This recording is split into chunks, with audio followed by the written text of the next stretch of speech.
নোয়াখালী সদরে বিএনপি ছাত্রদল ও স্বেচ্ছাসেবক দল থেকে আসা ৩৬ জন নেতাকর্মীকে সংবর্ধনা দিয়েছে জামাতে ইসলামী। অনুষ্ঠানে প্রধান অতিথি ছিলেন জামাতে ইসলামীর নোয়াখালী জেলা আমির ও নোয়াখালী ৪ আসনে দলের সংসদ সদস্য প্রার্থী ইসহাক খন্দকার। তিনি নবাগতদের গলায় মালা পরিয়ে বুকে জড়িয়ে নেন। শুক্রবার বিকেলে আন্ডারচর ইউনিয়নে এই সংবর্ধনা সভার আয়োজন করা হয়। এই সময় সবাইকে ফুল দিয়ে বরণ করা হয়।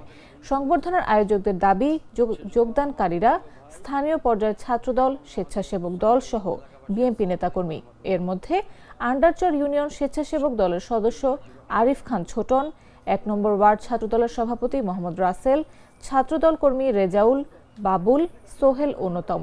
তবে এ বিষয়ে নোয়াখালী জেলা বিএনপির দপ্তরের দায়িত্বপ্রাপ্ত সদস্য অ্যাডভোকেট রবিউল হাসান পলাশ বলেন, যোগদানকারীরা বিএনপি বা তার দলের কোনো পর্যায়ে নেতাকর্মী নয়। বিএনপির নাম বিক্রি করে কোথায় কে যোগ দিল তা জানা নেই বলেও মন্তব্য করেন তিনি।